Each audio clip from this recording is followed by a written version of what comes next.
bonjour à tous. Bienvenue à la séance extraordinaire du 18 décembre 2023. Et je constate qu'il y a quorum. Seulement est absent aujourd'hui, M. Danny Saint-Alain. Alors, aujourd'hui, à l'ordre du jour, c'est constatation de la régularité de l'avis de convocation que je viens de faire, l'ouverture de la séance extraordinaire, l'adoption de l'ordre du jour, la première période de questions, l'adoption du budget municipal pour l'année 2024, l'adoption du programme triennal d'immobilisation de la ville pour les exercices 2024, 25 et 26, et la levée de la séance. Est-ce que ça convient à tous? Oui. M. Bussière qui propose et Mme Bombardier qui appuie. OK. Alors, on passe à la période de questions. Est-ce qu'on a des questions? Il semble qu'il y ait silence dans la salle. Nous procédons à la suite. Alors, pour l'adoption du budget municipal pour l'année 2024, on inviterait donc M. Bussière à nous faire une belle et gentille présentation. Et ça va me faire plaisir. Donc, commençons. Table des matières. Donc, premier point, où vont vos taxes? Ensuite, fait saillant 2023, sommaire des revenus, sommaire des charges, taxation, entente intermunicipale, service de la dette, programme triennal d'immobilisation 2024, 25, 26, orientation 2024 et conclusion. Donc, la Ville s'efforce de gérer d'une façon rigoureuse et efficace chacun de ses dollars provenant principalement de la taxation. À cet effet, ces sommes sont réaffectées dans les différents secteurs d'activité. L'objectif étant d'assurer un niveau de service de qualité de répondre aux besoins de l'ensemble de la population. Donc, si on prend en 2024, pour chaque dollar de taxation perçue, 10 sous allaient à l'aménagement, l'urbanisme et le développement, 13 sous à la sécurité publique, 12 sous à la voirie, 11 sous culture, loisirs et développement social.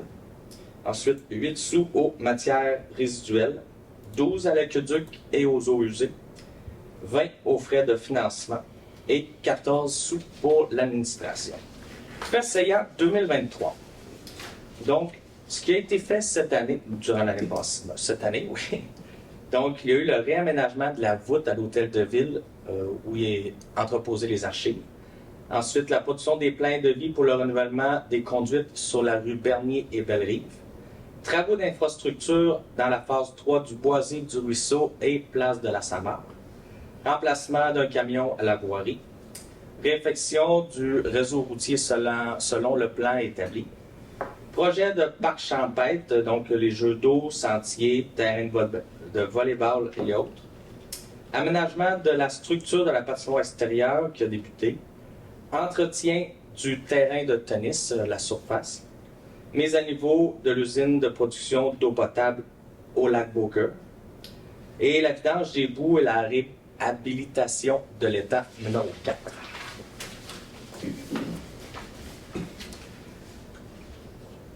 Donc, sommaire des revenus.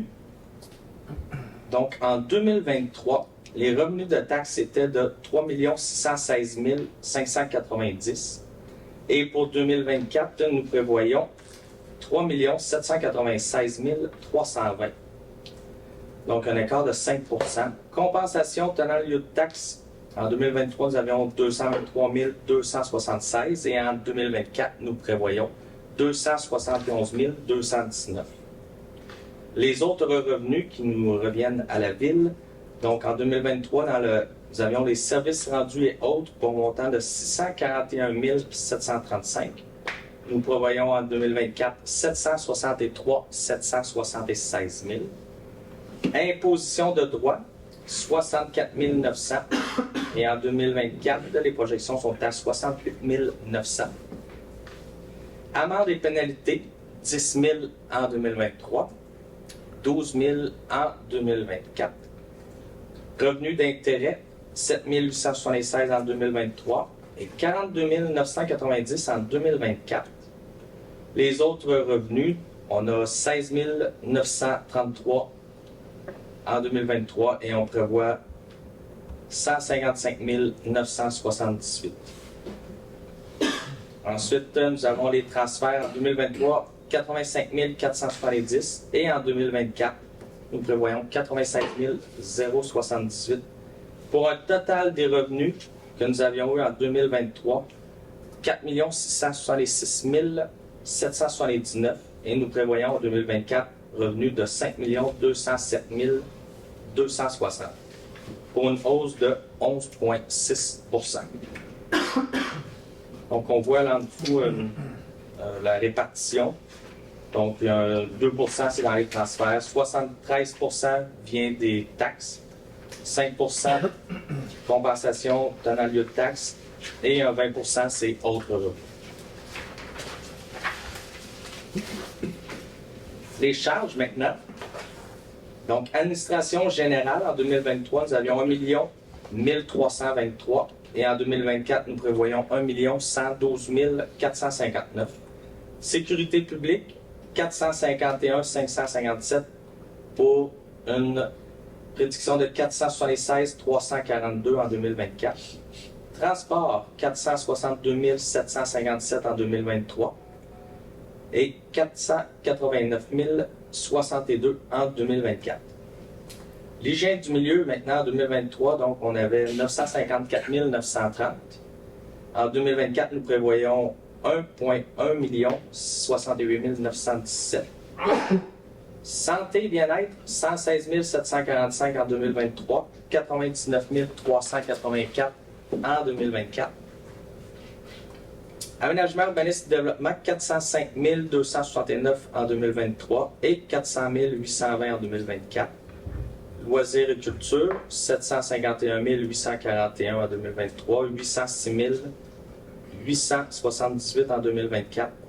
Les frais de financement, 301 793 en 2023 et 356 947 en 2024.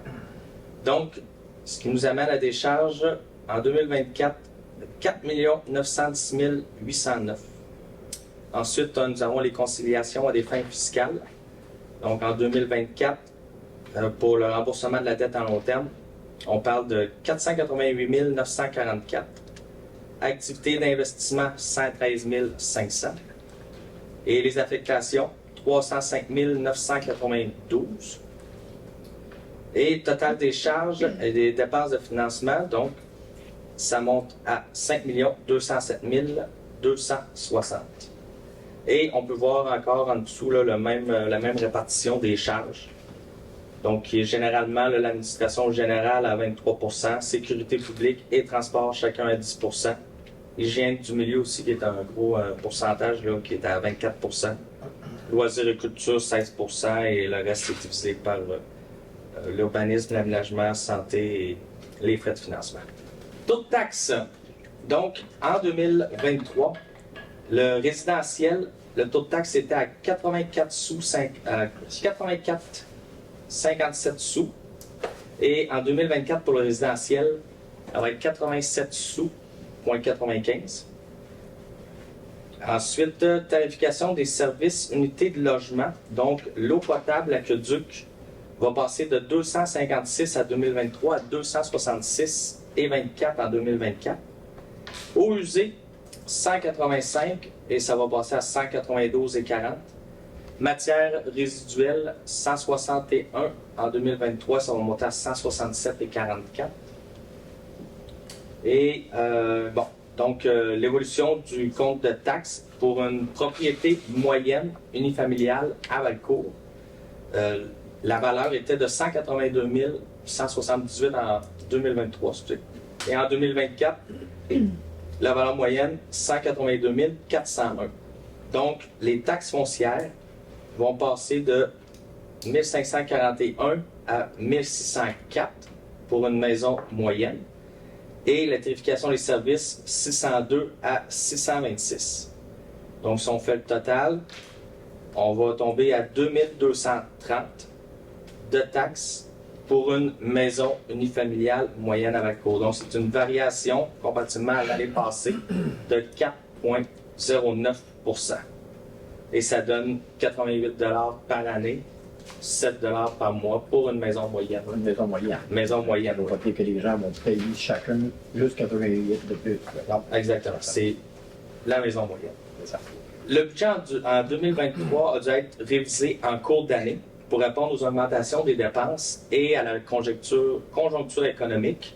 Donc, si on parle de l'IPC Canada et Québec, qui est un peu plus de 4 les dépenses hors de notre contrôle augmentent considérablement, donc les honoraires professionnels, les frais de la MRC, produits chimiques, les frais de la SQ, l'entretien des infrastructures, disposition et vidange des boues, hein, je pense.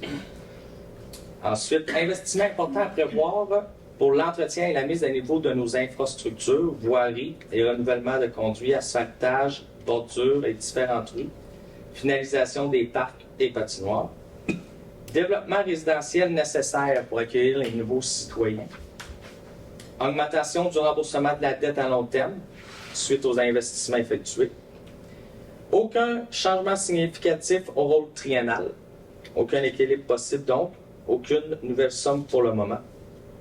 Nous devions augmenter minimalement de 4 afin de maintenir les acquis et assurer la pérennité de nos infrastructures. L'augmentation de taxes de 4 représente 88 pour l'année pour une maison unifamiliale moyenne de 188 000.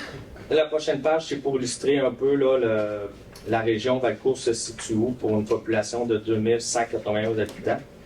Donc, on voit là ici, on a une entente des loisirs avec les 7 municipalités voisines, les 6 municipalités voisines. Ensuite, l'entente d'aqueduc régionale avec les 4 autres municipalités et l'entente de service des eaux usées avec le canton de Valcourt. Le service de la dette représente les investissements en immobilisation tels que les infrastructures, les bâtiments, les équipements, les parcs, les espaces verts et autres. La dette est constituée du remboursement annuel des intérêts et du capital de la dette à long terme. Donc ici, on voit encore là, la proportion de la dette à long terme. 64 recouvrable à l'ensemble des contribuables de la municipalité. 20 vient des subventions. 16 pour les terrains riverains. Donc, la dette à long terme, au 31 décembre 2024, donc recouvrable à l'ensemble des contribuables, on parle de 6 69 622, donc pour un écart de 64 La dette recouvrable au secteur riverain, 1 490 866. Dette subventionnée, 1 864 412. Pour une dette totale de 9 424 900 000. Moins les dettes subventionnées à 1 864, ce qui donne une dette nette de 7 560 489. Donc, on a un petit tableau là en dessous qui est l'évolution de la dette comparable au réel de 2022. Donc, on avait un endettement total net à long terme par 100 $ de richesse foncière uniformisée, la RFU, de 2,87 selon la classe de population 1,78, selon la région administrative 1,66 et selon la province de Québec 2,02. Donc, la dette à long terme aux actifs, si on prend pour la région administrative, 25,47 Orientation 2024.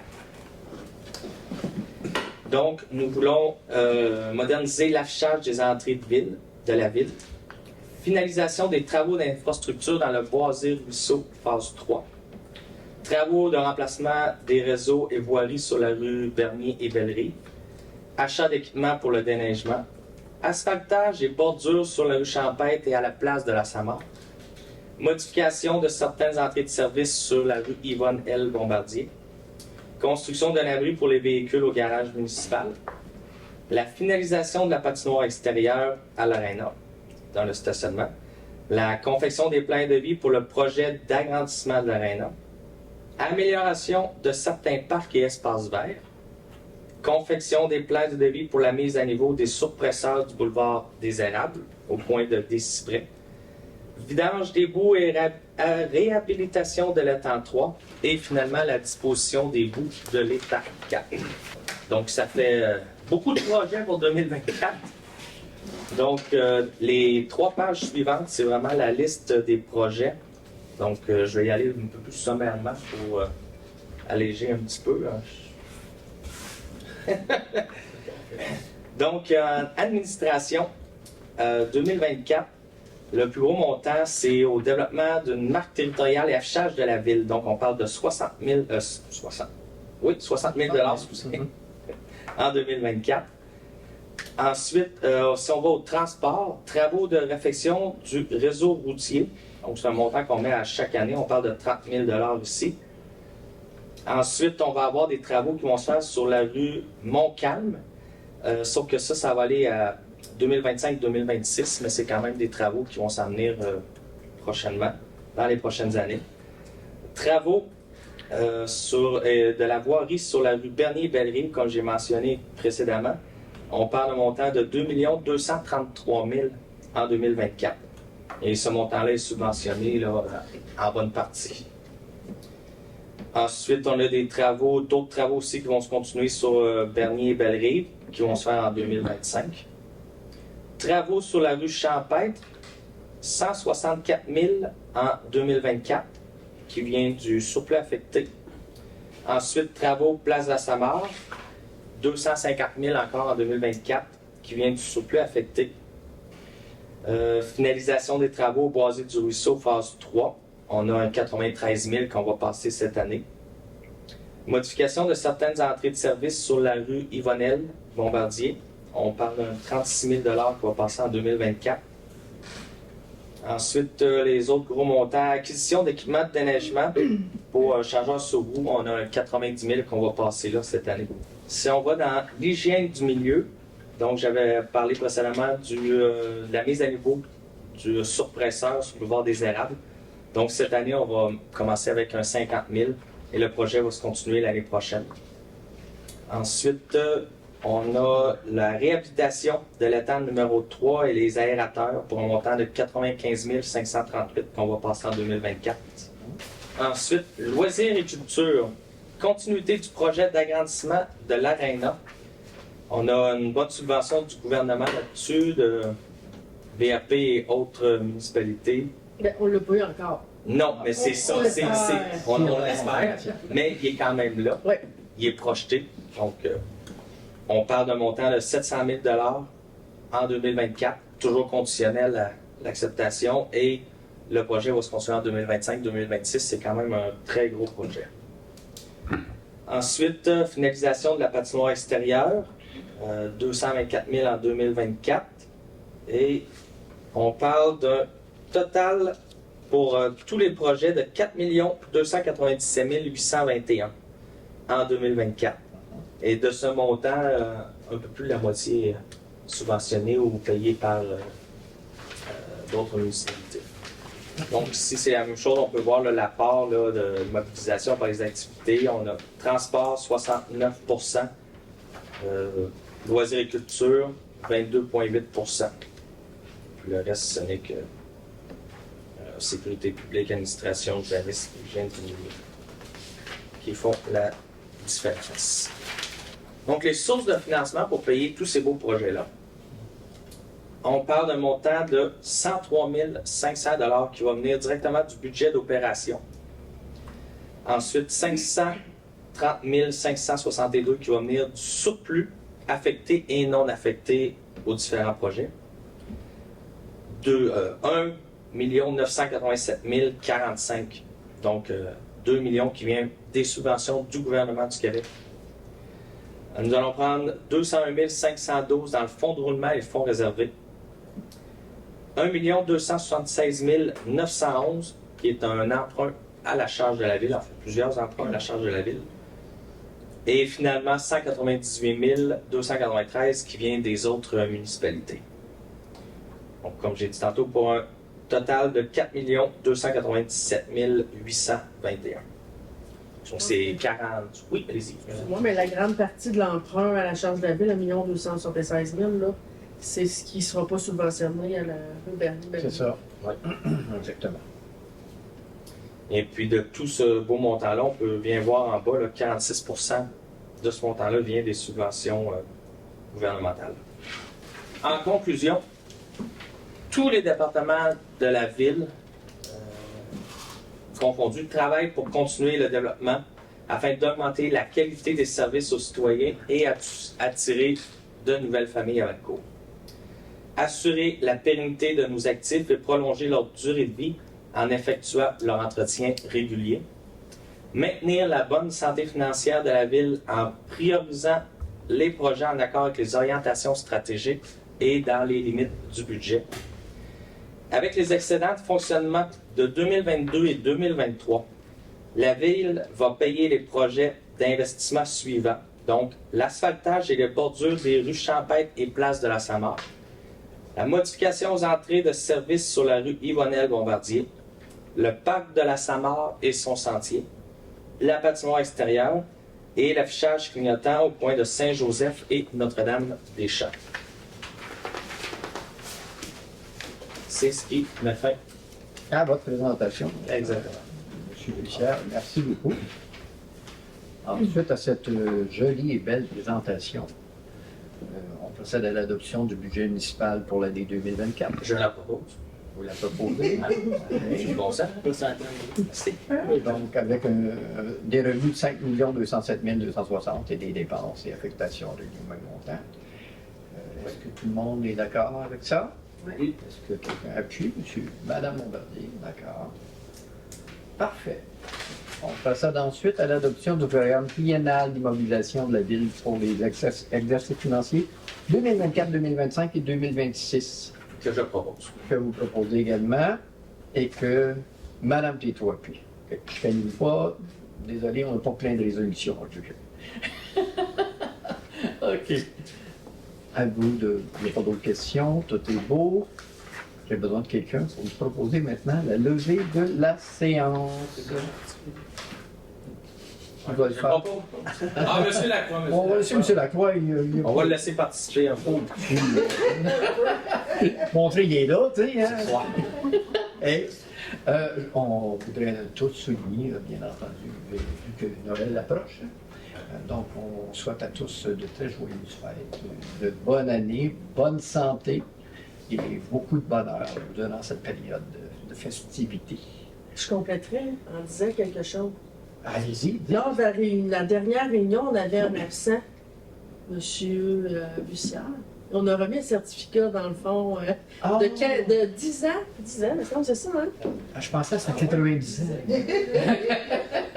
Là, je l'ai oublié, il est dans le bas, là, mais... Ah ben, ça paraît bien. Ça paraît bien. Désolée, mais je voulais quand même le souligner, Ben parce oui, que ben M. Saint-Amand l'avait reçu, mais vu que vous étiez présent, on ne l'avait pas. Fait qu'on l'a déjeté. Monsieur Saint-Amand l'avait souligné. Ouais, c'est Oui, ça. mais Alors, félicitations. Bien, merci. Oui. C'est toujours un plaisir de travailler avec une belle équipe. on est bien ensemble. Oui. Fait qu'on va espérer continuer ensemble pendant de nombreuses années. Alors, merci à tous. Encore une fois, de joyeuses fêtes et au plaisir de vous retrouver l'an prochain.